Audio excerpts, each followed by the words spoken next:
Dalam nama Bapa dan Putra dan Roh Kudus. Amin. Ya Bapa, kami anak-anak-Mu datang kepadamu untuk mendengarkan firman-Mu. Kami percaya bahwa firman-Mu itu pelita bagi kaki kami dan terang bagi jalan kami. Dengan firman-Mu, Engkau senantiasa membimbing kami untuk hidup sebagai anak-anak-Mu. Karena itu, kami mohon kepadamu ya Bapa, utuslah Roh Kudus-Mu untuk menerangi hati dan budi kami, supaya kami dapat memahami firman yang Kau sampaikan kepada kami, demi Kristus, Tuhan dan pengantara kami. Amin. Kita dengarkan sabda Tuhan. Inilah Injil Yesus Kristus menurut Yohanes.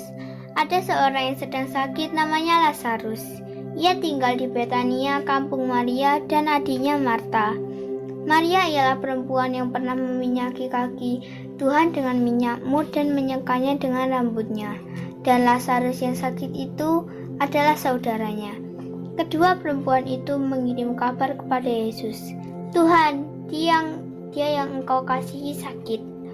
Ketika Yesus mendengar kabar itu, ia berkata, penyakit itu tidak akan membawa kematian, tetapi akan menyatakan kemuliaan Allah. Sebab oleh penyakit itu, anak Allah akan dimuliakan. Yesus memang mengasihi Marta dan kakaknya dan Lazarus. Namun, setelah didengarnya bahwa Lazarus sakit, ia sengaja tinggal 2 hari lagi di tempat di mana ia berada. Tetapi sesudah ia berkata kepada murid-muridnya, mari kita kembali ke Yudea. Murid-muridnya berkata kepadanya, Rabi, baru-baru ini orang Yahudi mencoba melempari engkau. Masih maukah engkau kembali ke sana? Jawab Yesus, bukankah ada 12 jam dalam satu hari? Siapa yang berjalan pada siang hari kakinya terantuk, karena ia melihat terang dunia ini. Tetapi jikalau seorang berjalan pada malam hari kakinya terantuk, karena terang tidak ada di dalam dirinya. Demikianlah perkataannya. Dan sesudah itu, ia berkata kepada mereka, Lazarus saudara kita telah tertidur, tetapi aku pergi ke sana untuk membangunkan dia dari tidurnya. Maka kata murid-muridnya itu kepadanya, Tuhan, jikalau ia tidur, ia akan sembuh. Tetapi maksud Yesus ialah tertidur dalam arti mati, sedangkan sangka mereka Yesus berkata tentang tertidur dalam arti biasa. Karena itu Yesus berkata dengan terus terang, Lazarus sudah mati. Tetapi syukurlah aku tidak hadir pada waktu itu, sebab demikianlah lebih baik bagimu, supaya kamu dapat belajar percaya. Marilah kita pergi sekarang kepadanya. Lalu Thomas yang disebut Didimus berkata kepada teman-temannya, yaitu murid-murid yang lain, marilah kita pergi juga untuk mati bersama dengan dia. Maka ketika Yesus tiba, didapatinya Lazarus telah 4 hari terbaring dalam kubur. Betania terletak dekat Yerusalem, kira-kira 2 mil jauhnya. Di situ banyak orang Yahudi telah datang kepada Marta dan Maria untuk menghibur mereka berhubung dengan kematian saudaranya.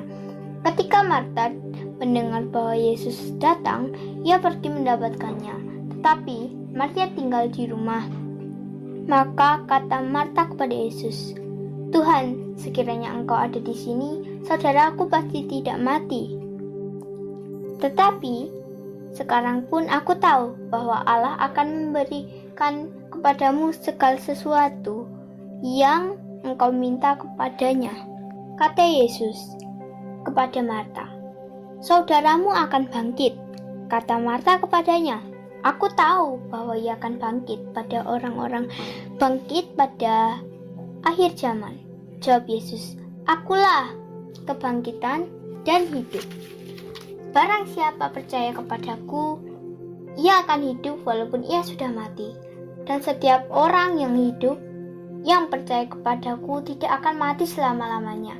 Percayakah engkau akan hal ini? Jawab Marta, ya Tuhan, aku percaya bahwa engkaulah Mesias, anak Allah, Dia yang akan datang ke dalam dunia. Dan sesudah berkata demikian, ia pergi memanggil saudaranya Maria dan berbisik kepadanya, Guru ada di sana, dan ia memanggil engkau. Mendengar itu, Maria bangkit lalu pergi mendapatkan Yesus. Tetapi waktu itu Yesus belum sampai ke dalam kampung itu. Ia masih berada di tempat Marta menjumpai dia. Karena orang-orang Yahudi yang bersama-sama dengan Maria di rumah itu untuk menghiburnya, melihat bahwa Maria segera bangkit dan pergi keluar, mereka mengikutinya karena mereka menyangka bahwa ia pergi ke kubur untuk menatap di situ. Setibanya Maria di tempat Yesus berada dan melihat dia, tersungkurlah dia di depan kakinya dan berkata kepadanya, Tuhan, sekiranya engkau ada di sini, saudaraku pasti tidak akan mati. Ketika Yesus melihat Maria menangis dan juga orang-orang Yahudi yang datang bersama-sama dia, maka maskulah hatinya. Ia sangat terharu dan berkata, di manakah dia kau baringkan? Jawab mereka, Tuhan, marilah dan lihatlah. Maka menangislah Yesus. Kata orang-orang Yahudi, lihatlah betapa kasihnya kepadanya. Tetapi beberapa orang diantaranya berkata, ia yang memulihkan orang buta. Tidak sanggupkah ia bertindak sehingga orang ini tidak mati? Maka maskulah pula hati Yesus. Lalu ia pergi ke kubur itu. Kubur itu adalah sebuah gua yang ditutup dengan batu. Kata Yesus, angkat batu itu. Marta, saudara orang yang meninggal itu berkata kepadanya, Tuhan, ia sudah berbau sebab sudah 4 hari ia mati. Jawab Yesus, bukankah sudah kukatakan kepadamu, jikalau engkau percaya, engkau akan melihat kemuliaan Allah. Maka mereka mengangkat batu itu, lalu Yesus menengadah ke atas dan berkata, Bapa, aku mengucap syukur kepadamu, karena engkau telah mendengarkan aku. Aku tahu bahwa engkau selalu mendengarkan aku, tetapi oleh karena orang banyak yang berdiri di sini mengelilingi aku mengatakannya, supaya mereka percaya bahwa engkaulah yang telah mengutus aku. Dan sesudah berkata demikian, berseluruh ia dengan suara keras, Lazarus, marilah keluar. Orang yang telah mati itu datang keluar, kaki dan tangannya masih terikat dengan kain kapan, dan mukanya tertutup dengan kain peluh. Kata Yesus kepada mereka, bukalah kain-kain